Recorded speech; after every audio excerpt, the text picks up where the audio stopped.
Pakatan Harapan diingatkan terima bersatu atau mungkin berpecah. Pakatan Harapan bakal kehilangan Selangor dalam PRU15. DAP tegas tutup pintu kerjasama dengan Bersatu dan PAS. Kenapa PAS sibuk jaga tepi kain UMNO? Bersatu dan PAS ditolak Parti Pembangkang.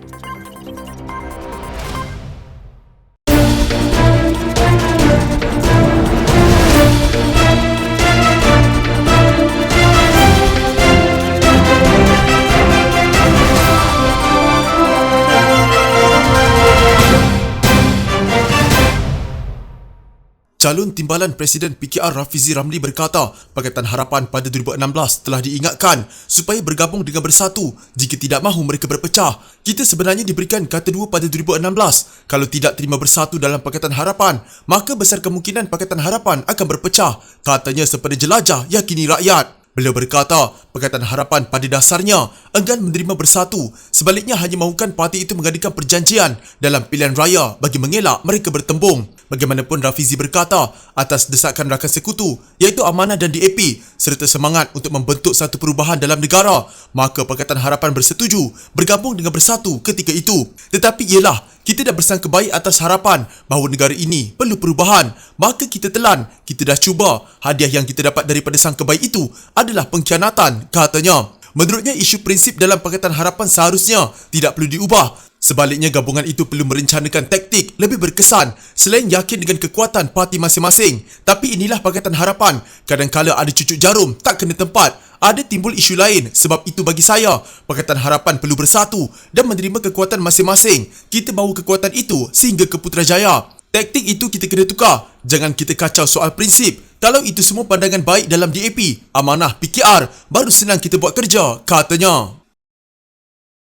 Selepas 4 siri kekalahan dalam pilihan raya negeri sebelum ini, calon Timbalan Presiden PKR Rafizi Ramli memberi peringatan kepada kepimpinan Pakatan Harapan dan PKR Selangor agar tidak mengambil mudah pilihan raya umum ke-15. Berucap di hadapan ahli PKR sempena kempen pemilihan PKR 2022. Rafizi berkata, keadaan ketika ini sangat berbeza ketika Pakatan Harapan menang mengejut dalam PRU14 pada 2018 lalu. Kalah kali pertama tidak mengapa, kali kedua kita usaha. Ini dah sampai kalah kali keempat. Apa dia?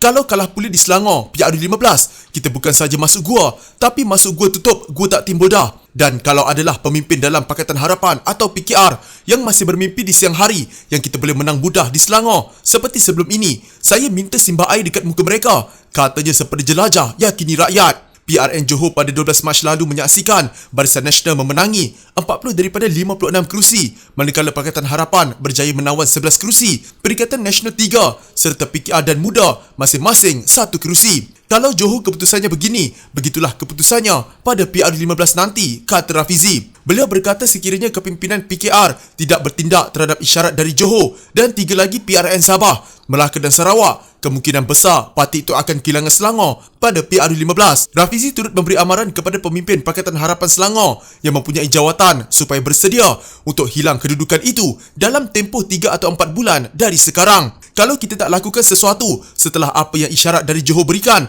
saudara-saudara di Selangor, ada yang wakil rakyat, ada yang ahli majlis, ada yang dapat allowance. Saudara semua kena bersedia untuk hilang jawatan dalam tempoh 3-4 bulan dari sekarang, katanya sambil menambah PRU15 kemungkinan diadakan pada Ogos. Katanya sekiranya PKR dan Pakatan Harapan hilang kerusi di Selangor, gabungan itu akan menempuh jalan berliku pada PRU16. Kalau kita kalah di Selangor, untuk kembali tawan semula ambil masa lama. Kalau kita hilang Selangor, sukar untuk kita sampai ke Putrajaya. Dan untuk kita menang 1 kerusi dalam PRU16, ia bukan perkara mudah yang kita fikirkan, katanya. DAP menutup pintu kerjasama dengan Bersatu dan PAS selepas tidak lagi mempercayai kedua-dua parti itu yang didakwanya bersikap tikam belakang. Pengurusinya Lim Guan Eng berkata beliau menolak kerjasama dengan Presiden Bersatu Muhyiddin Yassin kerana bekas Perdana Menteri itu menjadi antara penggerak langkah syaratan yang menyebabkan kerajaan Pakatan Harapan tumbang. Kalau dia nak jumpa, saya pun tak nak terima. Kita kena tikam belakang. Kita jangan terpedaya lagi. Kalau dekat parlimen, sembang-sembang tak apalah. Tetapi untuk bincang isu kerjasama, tak ada. Saya pun tak akan terima. Tutup pintu, katanya menurut utusan Malaysia. Kerajaan Pakatan Harapan tumbang selepas 22 bulan memerintah apabila Bersatu keluar dan menarik sokongan terhadap gabungan itu susulan langkah Sheraton yang turut mendapat sokongan PAS dan UMNO. Baru-baru ini beberapa pemimpin pembangkang termasuk Pengerusi Pejuang Dr. Mahathir Mohamad, Pengerusi Pakatan Harapan Anwar Ibrahim dan Presiden Warisan Syafiee Apdal mendedahkan bahawa Mujidin berjumpa dan menghubungi mereka untuk mendapatkan sokongan menjadi Perdana Menteri ke-10. Mengulas lanjut, Lim berkata DAP juga kurang senang dengan Presiden PAS Abdul Hadi Awang kerana tidak konsisten dengan apa yang disuarakannya. Suatu ketika dia cakap kita nak buat sesuatu, tetapi kerana DAP ada dalam Pakatan Harapan tak boleh buat. Tapi sekarang DAP tak ada dalam Perikatan Nasional, dia pun tak buat. Contohnya, jabatan khas nombor ekor. Kami Pakatan Harapan kurangkan daripada 22 kepada 8. Sekarang tambah balik kepada 22. Ada defisit kekurangan kepercayaan yang agak tinggilah. Jadi sukar untuk kerjasama dengan PAS sekarang, katanya. Kita serah pada rakyat, pilihan raya tak lagi. Rakyat menentukan keputusan pilihan raya sahabat dia. Jadi rakyat yang akan menentukan siapa, parti mana. Kemudian tak perlu gapoh lah jadi macam Johor. Calon orang lain, naik orang lain, order barang lain, siapa orang lain.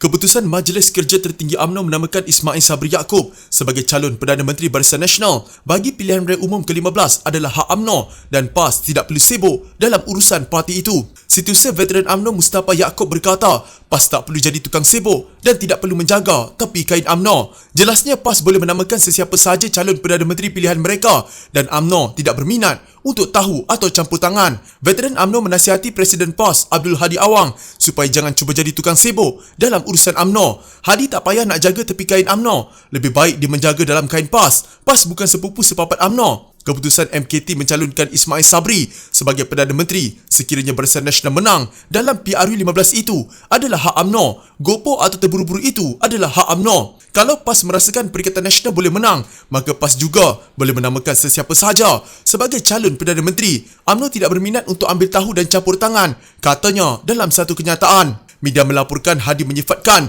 UMNO bertindak terburu-buru apabila menamakan Ismail Sabri sebagai calon Perdana Menteri bagi PRU 15. Ahli Parlimen Marang itu mengingatkan parti itu apa yang berlaku pada pilihan raya negeri Johor baru-baru ini. Kita serah pada rakyat. Pilihan raya tak lama lagi. Rakyat menentukan keputusan pilihan raya siapa dia Perdana Menteri, parti mana menang. Tak perlu gopoh. Nanti jadi macam Johor. Calonkan orang lain, naik orang lain, order barang lain sampai hok lain, katanya di Marang, Terengganu. Dalam pada itu Mustafa berkata, Hadi tidak perlu mengingatkan UMNO dengan pelantikan Menteri Besar Johor. Katanya undang-undang tubuh kerajaan negeri Johor tidak sama dengan perlembagaan persekutuan. Kuasa pelantikan Menteri Besar Johor di dalam bidang kuasa Tuanku Sultan tidak sama dengan pelantikan Perdana Menteri yang dibuat oleh Agong berdasarkan calon dari parti yang mendapat sokongan dan menang dalam PRU. Oleh itu veteran UMNO menyarankan Hadi menutup mulut dan berhenti mengeluarkan kenyataan yang bodoh dan dangkal menyentuh apa saja yang diputuskan UMNO. Mind your own business. Jaga tepi kain sendiri, katanya lagi.